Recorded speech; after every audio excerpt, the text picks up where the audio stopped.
का चैप्टर ले लिया फिर से अगेन। हमारा टॉपिक है आगे का चैप्टर नंबर 4। ठीक है, नेक्स्ट पार्ट हमारा अब शुरू हो रहा है। इसके अंदर जैसा कि हमने ना लास्ट वाली वीडियो के अंदर बताया था, क्या चीज़ बताया था, बैरियर के बारे में, कॉन्डम्स के बारे में, डायाफ्राम, कार्विल्स कैप और वॉल्ट्स के बारे में। ये सारे के सारे हमारे जो थे ना, ये सारे के सारे बैरियर्स थे। एक नेचुरल मेथड माने गए थे जो क्या चीज़ करते थे, स्पर्म को मतलब कि जो है वैगिना तक नहीं पहुंचने देते थे। यही काम था ना इनका।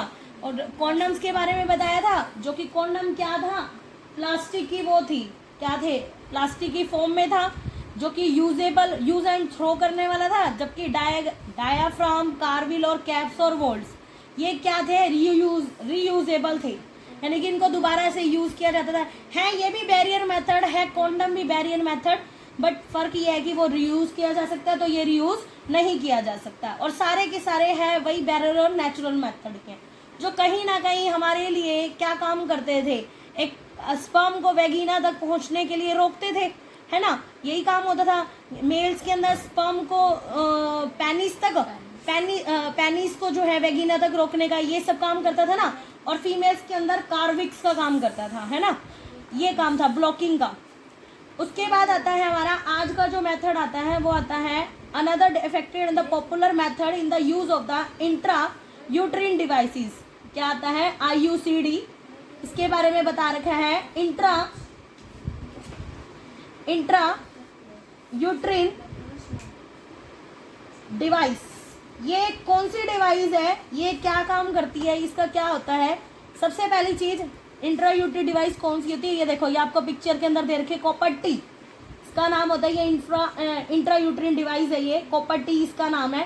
टी क्या है, टी की शेप होती है और कॉपर की वायर के साथ अटैच होती है ये, ठीक है, इसलिए इसको कॉपर टी और इसका इंट्रा यूट्रिन डिवाइसेस नाम बोलते हैं, जो कि इंसर्ट की जाती है डॉक्टर या फिर एक्सपर्ट नर्स की एडवाइस से। कहाँ पर, यूट्रस के अंदर, ड्यू टू थ्रो द वेगिना, यानी ये यूट्रस के अंदर वेगिना के थ्रू इसको इंसर्ट किया जाता है और ये एक्सपर्ट की सलाह लेकर के ही यूज में लाई जाती है। These intra uterine devices are presently available as the non medicated IUCD।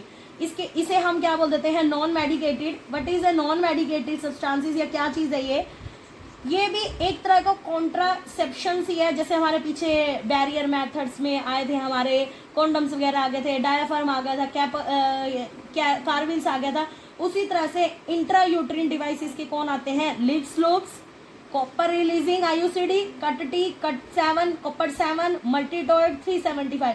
ये सारे के सारे आपको जो है ना ये याद करने पड़ेंगे अगर आप नीट की तैयारी करते हैं। तो नीट में पक्का इनमें से एक क्वेश्चन आता है कि हमारे कौन कौन से कॉन्ट्रासेप्टिव्स होते हैं, हमारे इंट्रा यूट्रिन डिवाइसेस कौन कौन सी होती हैं, अरे काम क्या करती है। हमने इनके बारे में पढ़ा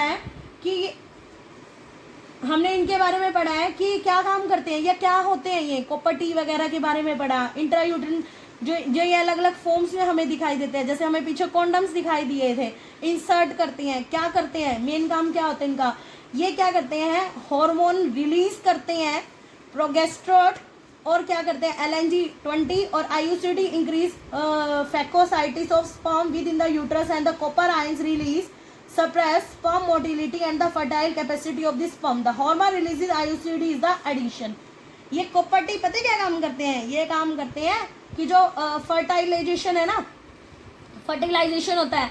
और फर्टिलाइजेशन कैसे होता है, जब मेल और फीमेल के अंदर, मेल से निकला हुआ स्पर्म कहाँ जाता है, फीमेल में ओवन तक पहुंचता है ना, इसमें स्पर्म होता है, ये ओवन होता है।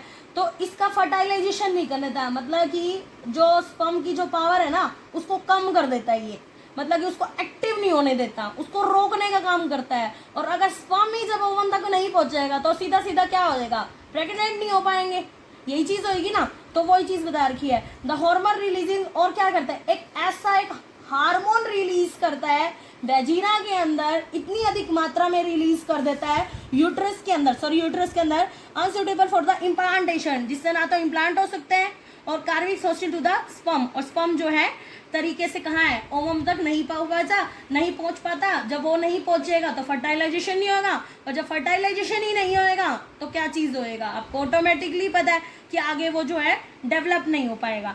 IUDs यानी कि intra uterine devices are the ideal contraceptive, ये एक आइडियल कॉन्ट्रासेप्टिव माना जाता है फॉर द फीमेल्स के लिए, जो कि डिले करता है। देखो साफ बोल रहा है, डिले का मतलब क्या हो गया, पोस्टपोन होना, किसको, प्रेगनेंसी को, एंड और स्पेस चिल्ड्रन, बच्चे नहीं पैदा करने देगा। It is one of the mostly widely accepted method of the contraception in the India. हमारे इंडिया के अंदर जो है काफी ज्यादा ये मोस्ट वाइडली, अधिक मात्रा में यूज होने वाला प्रोडक्ट माना जाता है। कौन सा, कॉपर टी, और इसी से रिलेटेड ही, कॉपर टी ही नहीं, ये जो जितने मैंने आपको बताया, IUCD यानी कि इंट्रा यूट्रिन डिवाइसेस, कॉपर 7 बताया, कॉपर टी बताया, ये भी 2-3 जो पीछे मैंने आपको बताया नीट के लिए जो हमने तैयार करने हैं, वो सब के सब। अब जैसे कि कहीं किसी की एक बार अभी न्यू मैरिज हुई है, अगर वो अभी चिल्ड्रन के लिए प्लान नहीं करना चाहते हैं तो वो इस डिवाइस का यूज करते हैं, किसका, इंट्रा यूट्रिन डिवाइसेस का। क्लियर है। Oral administration of the small doses of the other progesterone, 2 hormone release होते हैं, एक होता है प्रोगेस्ट्रॉन तो एक होता है एस्ट्रोजन। ठीक है, इन दोनों को जब कंबाइन किया जाता है कॉन्ट्रासेप्टिव मेथड के जरिए फॉर द फीमेल्स के अंदर, तो ये टैबलेट की तरह होता है। ओरल एडमिनिस्ट्रेशन काफी ज्यादा इंपॉर्टेंट है, ये वेरी इंपॉर्टेंट है ये ओरल एडमिनिस्ट्रेशन, जिसका एक नाम होता है पिल्स। ये एक तरह की ना गोलियां होती हैं, टैबलेट होती हैं। ठीक है, ये काफी ज्यादा सेफ भी मानी जाती हैं और इसका कोई भी साइड इफेक्ट नहीं होता। Pills have to be taken daily for a period of the 21 days. ये पूरे के पूरे जो पिल्स होती है ना, ये गोलियां 21 दिन ली जाती हैं, टोटल के टोटल, और कंटिन्यू ली जाती हैं 21 डेज। एक दिन भी गैप नहीं करना होता। ये नहीं है आपने मंडे को ले ली तो ट्यूसडे छोड़ देते हैं या वेडनेसडे को ले लेते हैं। अगर ऐसा करोगे तो वो जो साइकिलिंग है ना वो कैंसिल हो जाएगी, और फिर से अगर आप थर्सडे को लेते हो तो उसके बाद दोबारा से साइकिल ओपन होएगी, यानी कि दोबारा से प्रोसेसिंग चलेगी। तो ये पूरा का पूरा कोर्स होता है, किसका, पिल्स का। ये टैबलेट होती हैं, इसमें कोई भी नुकसान नहीं होता, काफी ज्यादा बेनिफिशियल्स भी होती हैं ये। ठीक है, और ये जैसे कि देखो first 5 days of the menstruation cycle after a gap of 7 days. आपको पता है कि 7 डेज का जो होता है क्या होता है, मेंस्ट्रुएशन साइकिल होता है। उसके जस्ट बाद इसे शुरू करें तो टोटल 21 डेज हमें करना पड़ता है, बीच में गैप नहीं लेना होता है। It has to be repeat करना पड़ता है अगर रुक जाता है। अगर आपने शुरू करी, बीच में मेंस्ट्रुएशन आ गए तो वो रुक गया, प्रोसेसिंग 0, फिर से साइकिलिंग 0 आ जाएगी। ठीक है, फिर से दोबारा से हमें कोर्स शुरू करना पड़ता है इसका। और ये क्या चीज बता रखी है, they inhibit ovulation and the implantation as well as alter the quality of the cervical mucus, और म्यूकस को ये है प्रिवेंट करता है retard entry of the sperm. Pills are very effective, ये काफी ज्यादा इफेक्टिव होते हैं। कौन, हमारे पिल्स जो टैबलेट है, और इसके लेसर साइड इफेक्ट, कोई भी साइड इफेक्ट नहीं होते। एक्सेप्टेड बाय द फीमेल्स इसका यूज करते हैं। जैसे कि सहेली एक ब्रांड है हमारा, जो कि इंडिया का ब्रांड है हमारा। जैसे कि हमारे, मैंने पीछे बताया था ना, केरल का एक ब्रांड था आशा के नाम से।